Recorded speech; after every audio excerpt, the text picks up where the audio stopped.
सवाल आपकी स्क्रीन पर है कि बिजली का पर्यायवाची मुझे बता दीजिए साथियों क्या होता है। तो बिजली को साथियों दामिनी कहा जाता है। आंसर आपका ऑप्शन नंबर बी हो जाता है। निर्माण का साथियों विलोम बता दीजिए क्या होता है। अहित, कोमल, निश्चित या ध्वंस। मैं कहूंगा निर्माण का विलोम ध्वंस होता है और ध्वंस का विलोम पूछा जाए तो निर्माण आपको बताना है। उसके बाद देखिए खाली जगह वाले दो सवाल आएंगे साथियों आपके एग्जाम में एसएससी जीडी में। घोड़ा हिनहिना रहा है, तो घोड़ा हिनहिनाता है बिल्कुल, कूकता नहीं है, मिमियाता नहीं है, भौंकता नहीं है, घोड़ा हिनहिना रहा है। आंसर आपका ऑप्शन नंबर ए हो जाता है। उसके बाद देखिए अंगूठा दिखाना, इस मुहावरे का मतलब क्या होता है। मौके पर मना कर देना, हंसना, चिढ़ाना, अंगूठा दिखाकर हंसी। मैं कहूंगा मौके पर मना कर देने को ही कहा जाता है अंगूठा दिखाना। उसके बाद देखिए एक शब्द दे रखा है आगंतुक। आगंतुक का पर्यायवाची क्या होता है मुझे बताइए। तो आगंतुक पता है किसे कहते हैं, अतिथि को कहा जाता है। अतिथि को सातु मेहमान भी कहते हैं, पाहुना भी कहा जाता है। पाहुना भी अतिथि को ही कहा जाता है, आगंतुक भी कहते हैं। अपने मुंह या मिट्ठू, इस मुहावरे का मतलब क्या होता है, अपनी प्रशंसा स्वयं करना। आपने देखा होगा कुछ लोग अपनी तारीफ खुद करते रहते हैं, तो उनको ही कहा जाता है अपने मुंह या मिट्ठू बनना। आंसर आपका ऑप्शन नंबर ए है, तो बिल्कुल करेक्ट है। सही वर्तनी वाले शब्द का चयन करिए। आपको बताने अजन्मा कैसे लिखा जाता है। ये आजन्म गलत है, ये भी गलत है, ये अजन्म है गलत है।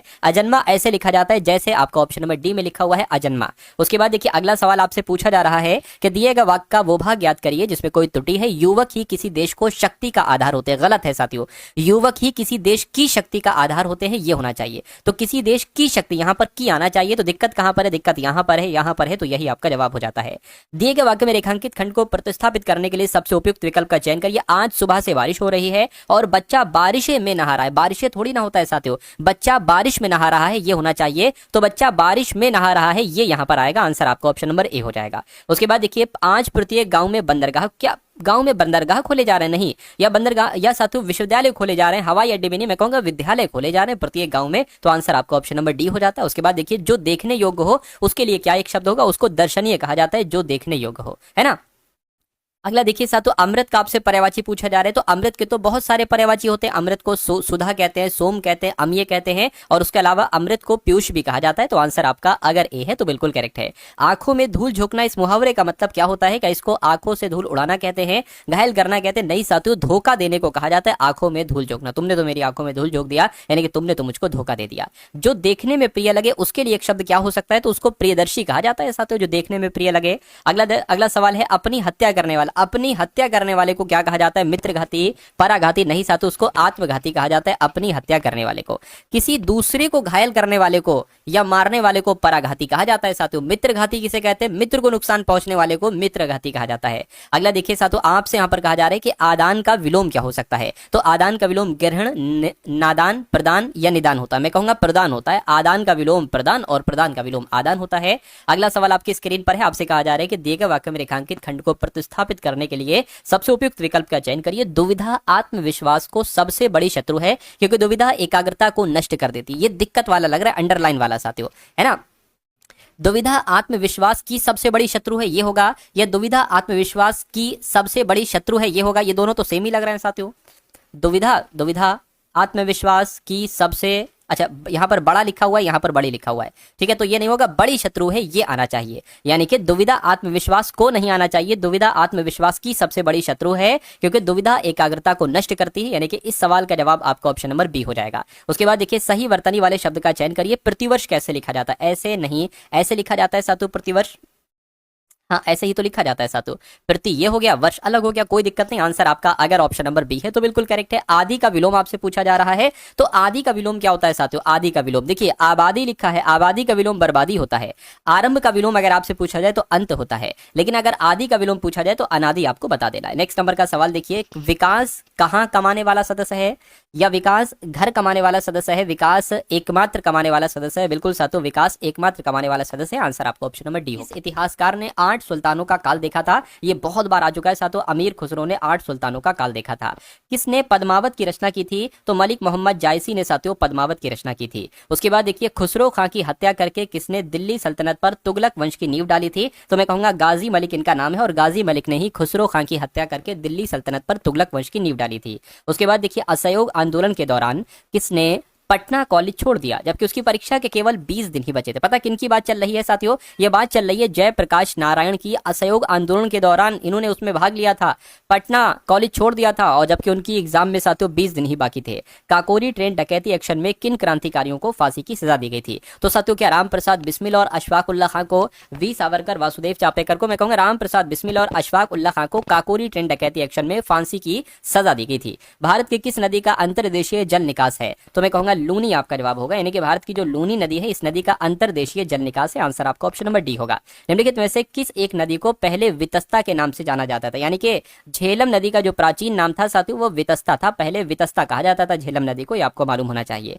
राज्य कार्यपालिका का उल्लेख भारतीय संविधान के किस भाग के अंतर्गत है? आपसे पूछा जा रहा है, तो मैं कहूंगा भाग 6 के अंतर्गत है ना। राज्य कार्यपालिका का उल्लेख जो है ये संविधान के भाग 6 के अंतर्गत है। अगला देखिए, भारतीय संविधान के किस भाग को राज्य का संविधान कहा जाता है? किस भाग की बात चल रही है साथियों? भाग 6 की बात चल रही है। भाग 6 को ही साथियों राज्य का संविधान कहा जाता है।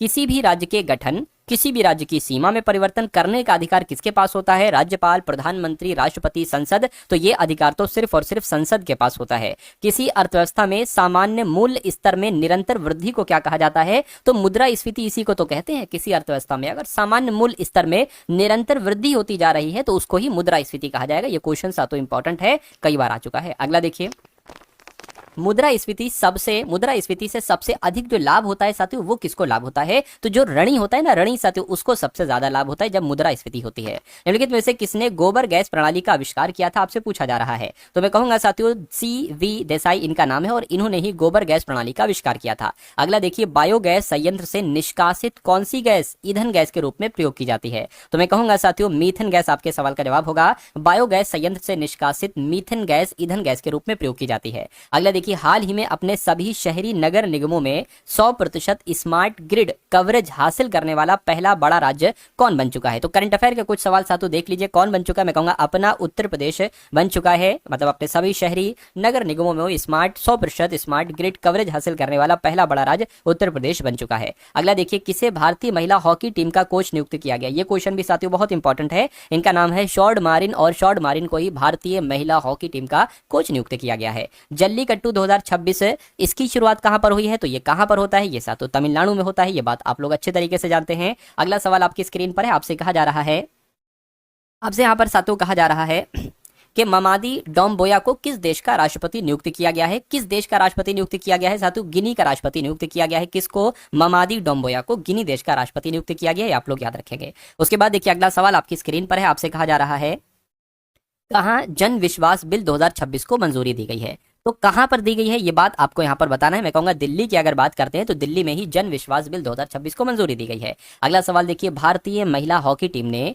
महिला एशिया कप 2025 में कौन सा पदक जीता है? तो मैं कहूंगा साथियों रजत पदक जीता है। रजत पदक आपके सवाल का बिल्कुल सही और सटीक जवाब हो जाता है। कि उस विकल्प का चयन करिए जो XY रेखा पर दर्पण रखे जाने पर दिए गए शब्द की दर्पण छवि से सर्वाधिक मेल खाता है। यानी कि ये लिखा हुआ ACE और ये रखा हुआ है एक दर्पण। ये जो दर्पण में दिखेगा ये ACE कैसा दिखेगा? आप लोग को ये बात ध्यान रखना है, जो सबसे अंत वाला होता है वो सबसे पहले दिखाई देगा, यानी कि ई सबसे पहले दिखाई देगा। लेकिन ई का मुंह मान लीजिए दाईं तरफ है तो ई का मुंह जो दर्पण में दिखाई देगा वो बाईं तरफ दिखाई देगा। सी का मुंह भी दाईं तरफ है तो सी का मुंह भी बाईं तरफ दिखाई देगा। अच्छा, ए जैसा है, कुछ चीजें ऐसी होती है जो दर्पण में, जैसे मान लीजिए ए जैसा यहां पर दिखाई देगा वैसा दर्पण में दिखाई देगा, टी जैसा इधर दिखाई देगा वैसा सातु यहां दिखाई देगा। कुछ और चीजें, कुछ और भी लेटर होते हैं। अब ए जैसा यहां पर है तो ए वैसा यहां पर है। तो कुल मिला के ये कौन से ऑप्शन में है? मैं कहूंगा सातु ये तो मुझे किसी ऑप्शन में नहीं दिख रहा है। कोई दिक्कत नहीं सातु, टाइपिंग मिस्टेक, क्योंकि ये जो है ना ये इस टाइप का ए इस टाइप का सी होता नहीं है, इसलिए टाइपिस्ट भी कैसे सातों टाइप कर पाता। कोई बात नहीं। अगला सवाल आपकी स्क्रीन पर, उस संख्या को पहचानिए जो निम्न श्रृंखला से संबंधित नहीं है।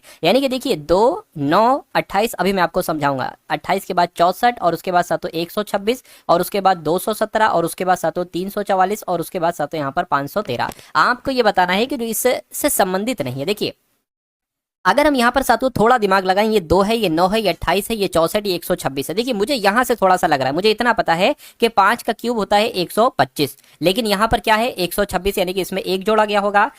अगर हम 6 की बात करते हैं साथियों, 6 का क्यूब होता है 216, लेकिन यहाँ पर भी एक जोड़ा गया है। कोई बात नहीं। अच्छा 7 का क्यूब कितना होता है? 343 होता है, ये 344 है, एक जोड़ा गया है। 512 की अगर बात करते हैं तो ये 8 का क्यूब होता है, लेकिन एक यहाँ पर जोड़ा गया है। अब इसकी बात करें, ये कैसे क्या हो सकता है? ये साथियों 4 का क्यूब यहाँ पर 65 आना चाहिए था, देखा जाए, क्योंकि 4 का क्यूब प्लस 1 65 आना चाहिए था। इसकी अगर बात करते तो 3 का क्यूब प्लस 1, 3 का क्यूब 27 होता है, 28 है। इसकी अगर बात करते साथियों 2 का क्यूब प्लस 1, और इसकी अगर बात करते 1 का क्यूब प्लस 1, तो कुल मिला के सबसे अलग जो है वो ऑप्शन ये वाला 64 है। और 64 कहां पर लिखा हुआ है? 64 आपका ऑप्शन नंबर डी में लिखा हुआ है। तो ये भी सवाल आएगा इस कॉन्सेप्ट पर आधारित। उसके बाद देखिए एक सवाल आएगा, उसमें 4 नंबर्स लिखे होंगे, आपसे कहा जाएगा इन सब में जो सबसे अलग है, जो सबसे भिन्न नंबर है, उसकी पहचान करके मुझे बताइए। 196, 121, 256, 252। इन नंबर्स को मुझे देखकर मुझे एक चीज यहां पर याद आ गई। देखिए ये 14 गुणा 14 कहलाया जाता है, यानी कि 14 का स्क्वायर होता है 196। उसी प्रकार 11 गुणा 11 होता है, और 16 गुणा 16 होता है, यानी कि 16 का स्क्वायर है। लेकिन भाई साहब ये किसी नंबर का स्क्वायर नहीं है, 252। तो आंसर आपका जो जाएगा वो ऑप्शन नंबर 7 किसके साथ जाएगा? ऑप्शन नंबर डी के साथ जाएगा। ठीक है ना? चलिए नेक्स्ट नंबर का सवाल अब हम लोग देखते हैं। आपसे यहाँ पर कहा जा रहा है कि उस विकल्प का चयन करें जिसमें जोड़ी दी गई अनुरूप है। यानी कि देखिए सबसे पहले सी और डी लिखा हुई है, और यहाँ पर एच आई लिखी हुई, यानी कि इनमें जो संबंध है वही संबंध किस ऑप्शन में होगा? ऑप्शन नंबर ए में, बी में, सी में या डी में। इतनी सी बात आपको बताना है। देखिए मुझे ऐसा यहाँ पर लग रहा है जैसे कि सी जो होता है वो 3 पर होता है, डी 4 पर होता है, एच 8 पर होता है, आई 9 पर होता है। देखिए अगर 3 से हम 5 पर जाते हैं तो 5 बढ़ाया गया है, और 4 से 9 पर जाते हैं तब भी 5 बढ़ाया गया। तो इसमें बस आपको 5 का गैप देखना है। क्या यहाँ पर 5 बढ़ाया गया है? नहीं बढ़ाया गया है। यहाँ पर 5 बढ़ाया गया, बिल्कुल पी से यू हुआ है 5 बढ़ाया गया, और क्यू से वी हुआ है 5 बढ़ाया गया, यानी कि ये आपका जवाब हो जाएगा। बाकी इसमें 5 बढ़ाया गया है। देखिए जरा 9 से 13 हुआ है, 9 से 14 होता तो 5 बढ़ाया जाता, 11 से इन यहाँ पर भी नहीं। तो कुल मिला के आंसर आपका ऑप्शन नंबर क्या हो जाएगा? सातों ऑप्शन नंबर बी हो जाता है। उसके बाद देखिए अगला सवाल आपसे कहा जा रहा है कि विद्यालय है, अध्यापक है और छात्र है, इनके बीच आपको क्या बताना है? सातों एक जो सबसे बढ़िया आरेख बन रहा है वो आपको यहाँ पर बताना है। देखिए अगर मान लेते हैं सातों विद्यालय आपका ये हो गया, उसमें अध्यापक भी होते हैं और उसमें छात्र भी होते हैं, तो कुछ ऐसा आरेख बनेगा, और ऐसा आरेख सिर्फ और सिर्फ ऑप्शन नंबर डी वाले में है। उसके बाद देखिए अच्छा सवाल आ गया, बेहतरीन कॉन्सेप्ट है। इस कॉन्सेप्ट पर आधारित आपका एक सवाल सातों आपसे पूछा जरूर जाएगा, इसलिए बेहद बारीकी के साथ देखिएगा इस सवाल को, एक एक चीज समझने की कोशिश आप लोग करिएगा। आपसे यहां पर कहा जा रहा है कि 5 छात्र एक कतार में खड़े हैं। सुमन प्रणव के बगल में खड़ी है, लेकिन वह दीना के बगल में नहीं खड़ी है। कुमार राजू के बगल में खड़ा है, जो सबसे बाईं ओर खड़ा है। देखिए सबसे बाईं ओर खड़ा है, ये सबसे बड़ी चीज हमारे लिए है, सबसे बाईं ओर। देखिए 5 लोग खड़े हैं ना, तो 1 2 3 4 5, ये 5 लोग की जगह बना ली, और यहाँ पर एक लाइन कही गई है कि जो सबसे बाईं ओर खड़ा है, यानी कि यहाँ पर खड़ा है। जो का इस्तेमाल जो किया जाता है वो दूसरे वाले के लिए किया जाता है। पहला वाला कुमार है, दूसरा वाला राजू है, यानी कि राजू जो खड़ा होगा वो सबसे बाईं तरफ खड़ा होगा। और कहा गया है कि कुमार राजू के बगल में खड़ा है, यानी कि कुमार जो है वो यहाँ पर खड़ा होगा। ठीक है, कोई बात नहीं। और दीना क्या कहा? कुमार राजू के बगल में खड़ा है, जो सबसे बाईं ओर है, और दीना कुमार के बगल में नहीं खड़ी है, यानी कि दीना यहाँ पर नहीं खड़ी है। तो जाहिर सी बात है फिर दीना यहाँ पर होगी या फिर यहाँ पर हो सकती है दीना।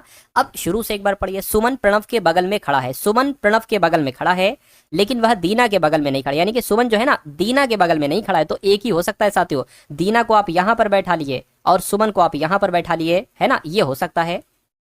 क्योंकि सुमन जो है ना प्रणव के बगल में खड़ा है, और प्रणव फिर यहाँ पर हो जाएंगे, प्रणव जो है ना वो यहाँ पर हो जाएंगे, लेकिन वो दीना के बगल में नहीं है सुमन। ठीक है, कोई दिक्कत नहीं। 5 के 5 थे, 5 के 5 बैठा दिए। बीच में कौन खड़ा है? मैं कहूंगा बीच में सुमन है। तो सुमन कहाँ पर है? ऑप्शन नंबर ए वाले में। तो जिनका आंसर ऑप्शन नंबर ए के साथ है तो बिल्कुल करेक्ट है। उसके बाद देखिए अगला सवाल है कि निम्नलिखित में से असंगत को आपको पहचानिए, वही सबसे अलग जो शब्द है उसके बारे में आपको बताना है। नीचे, आगे, ऊपर। देखिए नीचे और ऊपर और आगे कहीं ना कहीं एक सा लग रहा है, लेकिन छोटा बड़ा ये बड़ा एक अलग चीज हो जाएगी। तो कुल मिला के सबसे अलग आपका ऑप्शन नंबर डी वाला हो जाएगा। नेक्स्ट नंबर का सवाल, जैसे पिछला आपने देखा था ना, इससे पिछले का पिछला वैसा सवाल है, उसी कॉन्सेप्ट पर आधारित लग रहा है साथियों। एक साइकिलिंग प्रतियोगिता में 5 छात्रों ने हिस्सा लिया। रॉबर्ट मोनिश से पहले लेकिन गुंजन के बाद में आया। अनिल सुनील से पहले लेकिन मोनिश के बाद में रह गया। प्रतियोगिता किसने जीती? ये आपसे पूछी जा रही है। सबसे पहले यहाँ पर देखिए रॉबर्ट मोनिश से पहले है, तो रॉबर्ट जो है ना वो मोनिश से पहले। इतना काम हम लोग कर लेते हैं साथियों। जो रॉबर्ट की अगर बात करते हैं ना साथियों, रॉबर्ट मोनिश से पहले है। रॉबर्ट जो है ना मोनिश से पहले है, ठीक है, रॉबर्ट मोनिश से पहले लेकिन गुंजन के बाद है। कौन? रॉबर्ट मोनिश से तो पहले लेकिन गुंजन के बाद है। देखिए गुंजन के बाद हो गया रॉबर्ट। अब उसके बाद अनिल सुनील से पहले लेकिन मोनिश से बाद में है, तो मोनिश से बाद में कौन है? अनिल है ना। क्या कहा गया है कि अनिल सुनील से तो पहले, यानी कि अनिल सुनील से तो पहले है लेकिन मोनिश से बाद में है। बिल्कुल सही बात है। प्रतियोगिता किसने जीती? तो मैं कहूंगा प्रतियोगिता गुंजन जी ने जीती। तो गुंजन आपके सवाल का बिल्कुल सही और सटीक जवाब हो जाएगा।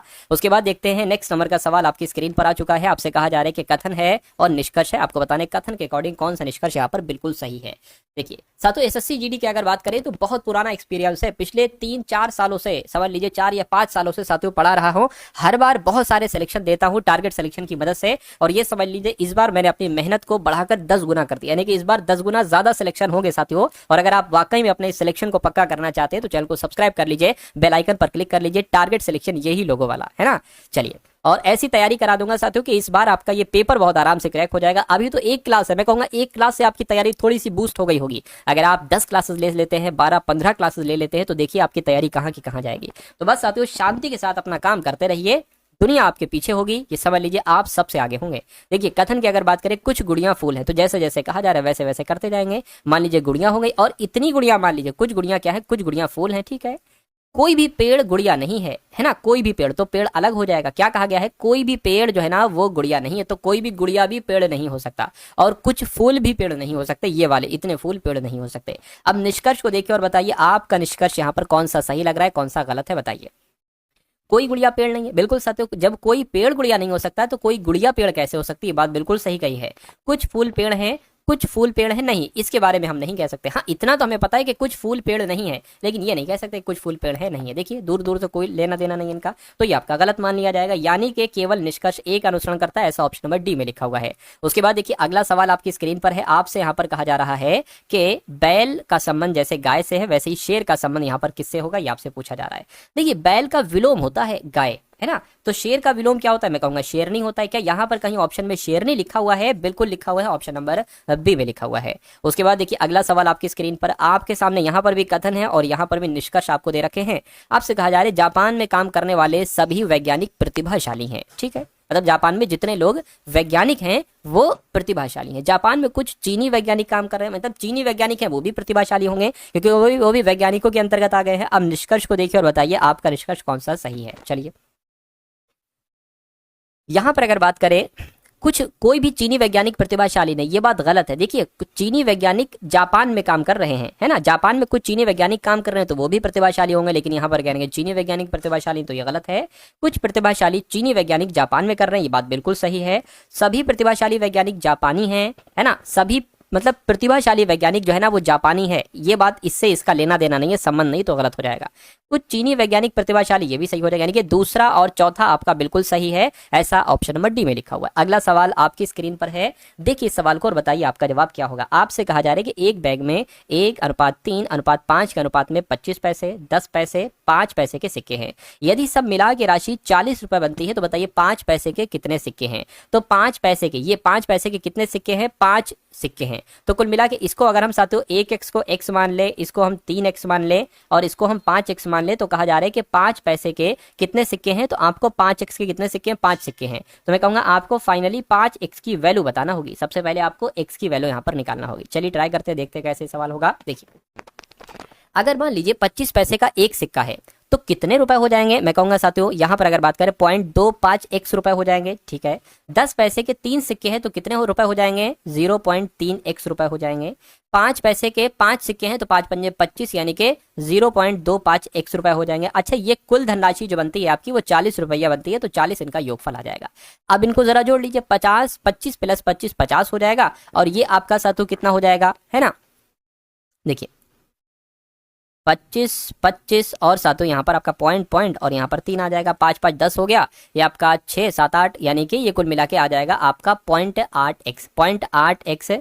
0.8x बराबर कितना हो जाएगा, 40 हो जाएगा। x बराबर कितना होगा, 40/0.8 हो जाएगा। इस पॉइंट को हटा के यहाँ पर 0 बढ़ जाएगा, 8 पंजे 40, 0 आ गया, यानी कि x बराबर कितना आ जाएगा, 50 आ जाएगा। तो 5 पैसे के सिक्के कितने हैं, मैं कहूंगा 5 पैसे के सिक्के जो है वो 5x के अनुपात में है, यानी कि x का मान अगर 50 है तो 5x की वैल्यू क्या होगी, तो 5 × 50 कितना हो जाएगा, 250 हो जाएगा। मैं कहूंगा 5 पैसों के सिक्के कितने हैं, मैं कहूंगा 250 है, तो 250 आपके सवाल का बिल्कुल सही और सटीक जवाब हो जाएगा। भाई बहुत बढ़िया, वेरी गुड क्लास। चलिए साथ उसके बाद देखते हैं नेक्स्ट नंबर का सवाल आपकी स्क्रीन पर है। आपसे कहा जा रहा है कि एक हॉल 15 मीटर लंबा है और 12 मीटर चौड़ा है। एक हॉल मान लीजिए यहाँ पर हमने बना लिया, ये जो है ना ये साथियों 15 मीटर लंबा है और 12 मीटर चौड़ा है। यदि फर्श और छत के क्षेत्रफल का योग चारों दीवारों के क्षेत्रफल के योग के बराबर है तो हॉल का आयतन क्या होगा। चलिए देखिए, अगर फर्श और छत के क्षेत्रफल की अगर हम बात करते हैं साथियों, यहाँ पर जिक्र आया है फर्श और छत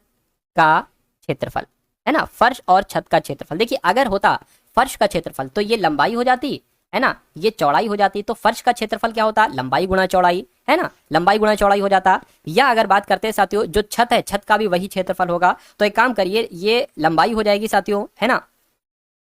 अगर बात करते हैं साथियों ये मान लीजिए क्या होगी, लंबाई हो गई और गुणा ये क्या हो गई, चौड़ाई हो गई। इसकी अगर आप 2 से गुणा कर देंगे तो हमें फर्श और छत का क्षेत्रफल मिल जाएगा, है ना, कोई दिक्कत नहीं। अब उसके बाद अगर बात करें चारों दीवारों का क्षेत्रफल हमें निकालना है, चारों दीवारों का क्षेत्रफल, क्या, चारों दीवारों का क्षेत्रफल, क्या सूत्र क्या होता है साथियों, 2L/B, यानी कि लंबाई गुणा चौड़ाई और गुणा यहाँ पर h हो जाएगा। इतनी बात साथियों क्लियर है, क्लियर है अगर तो बहुत अच्छी बात है। चलिए भाई, यानी कि ये दोनों चीजें बराबर हैं। क्या कहा गया, यदि फर्श और छत का क्षेत्रफल का योग, यानी कि ये चारों दीवारों के क्षेत्रफल के योग के बराबर है, यानी कि ये और ये बराबर हैं। अगर हम इसको मान ले साथियों L/B, लंबाई गुणा चौड़ाई बराबर 2L+B और गुणा h, यानी कि ये दोनों बराबर है, कोई दिक्कत नहीं है। अब यहाँ पर साथियों लंबाई कितनी दी गई है 15 और चौड़ाई कितनी दी गई है 12। यहाँ पर अगर बात करते हैं लंबाई चौड़ाई ये जुड़ जाएंगे तो कितना हो जाएगा साथियों, एक काम करिए गुणा करके 27 लिख दीजिए। और h, यानी कि h हमें अभी नहीं पता है, तो h का मान हमें यहाँ पर निकाल लेंगे। जब h का मान निकल आएगा तो हॉल का आयतन बहुत आराम से निकल आएगा। लंबाई चौड़ाई ऊंचाई यही तो होता है साथियों हॉल का आयतन। चलिए ट्राई करिए, यहाँ से निकालिए साथियों। देखिए 2 से आपका 2 कैंसिल हो जाएगा और ये कितना आएगा साथियों, यहाँ पर गुणा होके 15 गुणा 12 की अगर बात करते हैं तो 10 हो जाएगा, 3 हो जाएगा और 15 यहाँ पर आ जाएगा 0 8 1 180 यहाँ पर आ जाएगा, 180/27 आ जाएगा, ये h का मान निकलेगा। इसको कट करिए, 3 नीम 27, 3 छंग 18, 0 आ गया, है ना, इतना आ गया साथियों। 3 से और कट करें, 3 दूना 6, 3 3 9, यानी कि h का मान साथियों अभी आपका कितना आया है, 20/3 आया है, 20/3 आया है। कोई दिक्कत है, कोई कलर चेंज कर लेता हूं साथियों मैं ताकि आपको सही तरीके से दिखे। अब यहाँ पर अगर हम लोग बात करते हैं साथियों, देखिए अब हॉल का आयतन क्या होता है, लंबाई गुणा चौड़ाई गुणा ऊंचाई। तो साथियों अब हमें ऊंचाई पता है, ऊंचाई ही तो हमें ज्ञात करना थी, हॉल का आयतन निकालना है हमें, यहाँ पर लिखा हुआ है। तो 15 गुणा 12 गुणा 20/3 हो जाएगा, 3 पंजे 15 हो जाएगा, और है ना, और 12 पंजे 60 हो जाएगा, 60 गुणा 20 कितना हो जाएगा, 6 दूना 12, यानी कि 1200 हो जाएगा। यानी कि हॉल का आयतन कितना निकलेगा साथियों, 1200 निकलेगा, और 1200 आपके सवाल का बिल्कुल सही और सटीक जवाब हो जाएगा।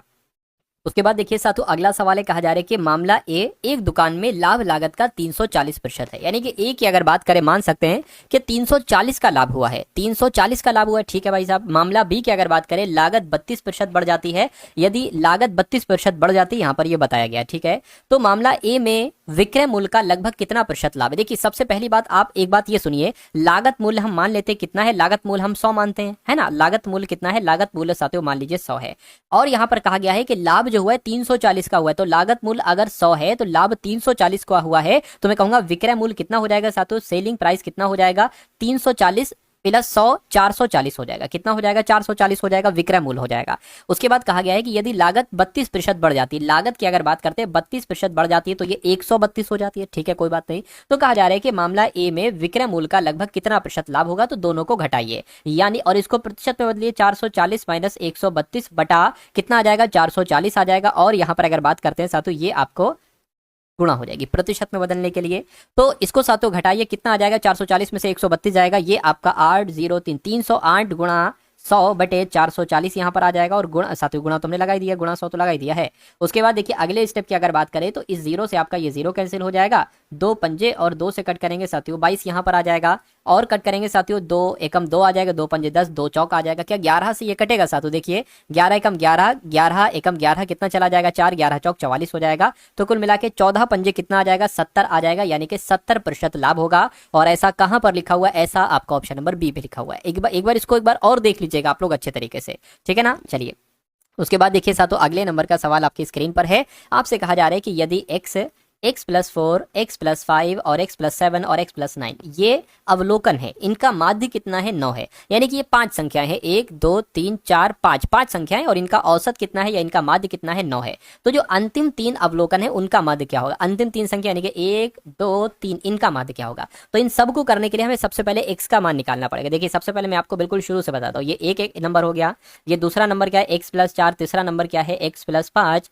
और चौथा नंबर क्या है x+7, और पांचवा नंबर क्या है x+9 है। ये कितनी संख्याएं हैं, टोटल 5 संख्या, इनका औसत कितना है, माध्य कितना है, 9 है। तो अगर मैं कहूं इन सब का योगफल कितना होगा, तो 5 गुणा 9 से आपको कराना चाहिए, कितना हो जाएगा, 9 पंजे 45 हो जाएगा। और अगर इनको जोड़ोगे, देखिए कितनी बार x है, 5 बार x है, तो 5x हो जाएगा। और संख्याएं कितनी है, 4 5 9, 9 और 9 18, 18 और 7 कितना हो जाएगा साथियों, 18 7 आपका कितना हो जाएगा, 18 19 20 21 22 23 24 25 हो जाएगा, यानी कि यहाँ पर आपका 25 आ जाएगा। अब देखिए x का मान कैसे निकालता हूँ मैं, x 5x बराबर 45 माइनस 25 हो जाएगा, x बराबर कितना हो जाएगा साथों, यहाँ पर 20 बचेगा, है ना, 20 ही तो बचेगा, हाँ 20 बचेगा और 5 यहाँ पर आ जाएगा, 5 चौक आपका 20, यानी कि x बराबर जो आपका आया है वो 4 आया है।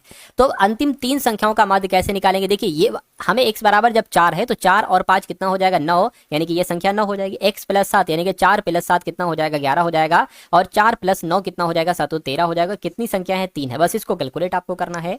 9 और 11 20 30 33, 33 बटे 3 की अगर बात करते हैं तो 11 आ जाएगा। तो मैं कहूंगा अंतिम तीन अवलोकनों का माध्य कितना होगा, 11 होगा। 11 अगर आपका भी जवाब है तो आपका जवाब बिल्कुल सही हो जाएगा। अगला सवाल आपकी स्क्रीन पर है, देखिए सवाल को और साथियों मुझे बताइए आपका जवाब यहाँ पर क्या हो सकता है। चलिए आपसे कह रहे हैं कि यदि 15 श्रमिक 10 दिनों में 1800 कमा सकते हैं तो आपसे कहा जा रहा है साथियों, यहाँ पर कुछ मिसिंग है, 8 संख्या है, 8 दिनों में 5 श्रमिकों की अर्जित राशि क्या होगी। 15 श्रमिक 10 दिनों में कितना कमा सकते हैं वो नीचे लिखेंगे, 1800 कमा सकते हैं।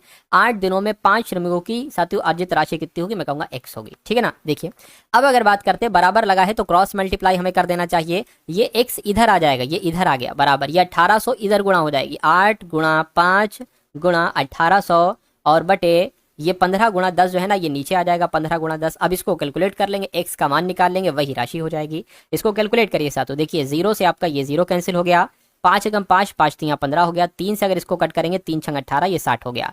तो 8 की गुणा 60 से कर लीजिए, 6 अट्ठे 48 हो जाएगा और एक 0 लग जाएगा, यानी कि अर्जित राशि कितनी होगी, 680 होगी। 680 आपके सवाल का बिल्कुल सही और सटीक जवाब हो जाएगा।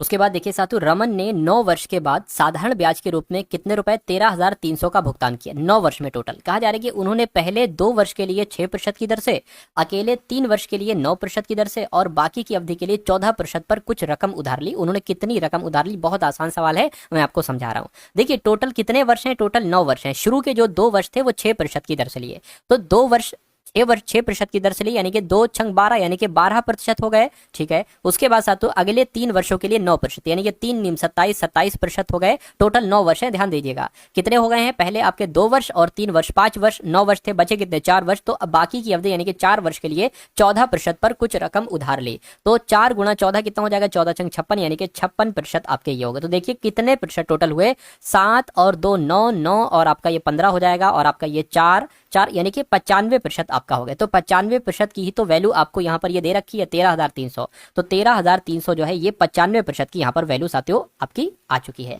तो आपसे कहा जा रहा है कितनी रकम उधार दी गई, 100% की वैल्यू आपको बताना है। 100% की वैल्यू यहाँ पर हम लोग निकाल लेते हैं, 95 ये 1% की वैल्यू आ गई, 100% की वैल्यू निकालना है, 100 से गुणा कर दीजिए। चलिए इसको साथियों कैलकुलेट करा लीजिए कैसे क्या हो सकता है। 5 एकम 5 5 नीम 45 हो जाएगा, इसको अगर कट करें साथियों तो 5 दूना 10 आपका हो जाएगा, 5 छंग आपका 30 हो जाएगा, 5 छंग आपका 30, 0 यहाँ पर आ जाएगा, ठीक है ना। इतनी बात साथियों क्लियर है, अगर इतनी बात साथियों क्लियर है तो कोई दिक्कत नहीं। देखिए अब यहाँ पर अगर बात करें साथियों इसको कैसे कैलकुलेट करा सकते हैं, क्या 2660 की अगर बात करें साथियों ये 19 से कटता है, देख लेते हैं, 19 एकम 19 19 एकम 19 हो गया। अब कितना बचा साथियों, 6 और 1 7 यानी कि 7 बचा। अच्छा 19 की अगर बात करते हैं साथियों, 19 चौक कितने होते हैं, 76 होते हैं, 19 चौक 76 हो गया, पूरा कट गया, 0 बचा, ये लग गया और 2 0 ये 100 वाले लग गए, यानी कि उसने कितनी रकम उधार ली थी, 14,000 रकम उधार ली थी। सही जवाब आपका जो जाएगा वो ऑप्शन नंबर डी हो जाता है। अगला सवाल देखिए आपकी स्क्रीन पर, 60 लीटर के एक मिश्रण में दूध और पानी का अनुपात 2:3 है, तो मिश्रण में पानी की मात्रा कितनी होगी। देखिए 2x और 5x यानी कि टोटल कितना हो गया साथियों, 5x है, 2x और 3x टोटल 5x, ये 5x की वैल्यू 60 है, तो मैं कहूंगा x की वैल्यू कितनी हो जाएगी साथियों, x की वैल्यू हो जाएगी आपकी, ये कटेगा तो 12 हो जाएगी, x की वैल्यू कितनी हो गई, 12 हो गई। अब अगर बात करते हैं साथियों 2, देखिए x की वैल्यू 12 है, 12 दूना 24 और 12 तिया आपका 36, इनको प्लस करोगे तो 60 आएगा। यानी कि अगर बात करते हैं दूध है 24 लीटर और पानी है 36 लीटर, तो पानी की मात्रा कितनी पूछी जा रही है, 36 लीटर पानी हो जाएगा। आंसर आपका ऑप्शन नंबर बी हो जाता है। उसके बाद देखिए साथियों अगला सवाल और अंतिम सवाल आपकी स्क्रीन पर है। आपसे कहा जा रहा है कि 8 सेंटीमीटर त्रिज्या वाला एक वृत्त है, वृत्त का क्षेत्रफल है इसको 8 सेंटीमीटर आधार वाले त्रिभुज के क्षेत्रफल के बराबर है। यानी कि एक वृत्त है, क्या है, एक वृत्त है जिसकी त्रिज्या कितनी है, 8 सेंटीमीटर है ना। इस वृत्त का जो क्षेत्रफल है क्या है साथियों, इस वृत्त का जो क्षेत्रफल है वो किसके बराबर है, वो बराबर है साथियों एक त्रिभुज के क्षेत्रफल के, वो एक त्रिभुज के जो, और उस त्रिभुज का जो आधार है ना साथियों वो 8 सेंटीमीटर का है, ये इस त्रिभुज के क्षेत्रफल के बराबर है, ये इस त्रिभुज के क्षेत्रफल के बराबर है। तो वृत्त का क्षेत्रफल क्या होता है साथियों, पाई r स्क्वायर, ठीक है ना, पाई आर स्क्वायर हो गया। और त्रिभुज का क्षेत्रफल कितना होता है, 1/2 हो जाएगा, और ये साथियों आधार हो जाएगा, और यहाँ पर क्या आ जाएगा, ऊंचाई आ जाएगी। तो अब देखिए पाई की अगर बात करते हैं तो साथियों यहाँ पर पाई हम पाई रखते हैं, क्योंकि पाई यहाँ पर दे रखी है, आर नहीं, ये पाई होगी, तो पाई हो जाएगा। और आर वृत्त की त्रिज्या कितनी है साथियों, वृत्त की त्रिज्या यहाँ पर 8 है, तो ये आपका कितना हो जाएगा, 64 हो जाएगा साथियों। ये 8 गुणा 8 कर लेते हैं, बराबर 1/2 आ गया। आधार कितना है, आधार भी 8 है, ऊंचाई आपसे यहाँ पर पूछी जा रही है। इस 8 से एक ही 8 कैंसिल हो जाएगा, और ये 2 की गुणा 8 से हो जाएगी, यानी कि ये आपका 16 पाई हो जाएगा। तो ऊंचाई कुल मिला के आ चुकी है, ऊंचाई कितनी है, 16 पाई है। त्रिभुज की ऊंचाई लंबाई कितनी होगी, ऊंचाई की लंबाई 16 पाई होगी, 16 पाई सेंटीमीटर होगी। और ये आपके सवाल का बिल्कुल सही। तो दोस्तों ये वीडियो आप लोगों को कैसी लगी कमेंट बॉक्स में ज़रूर बताएं। वीडियो अच्छी लगे तो वीडियो को लाइक करें, और चैनल पर नए हैं तो चैनल को सब्सक्राइब करें।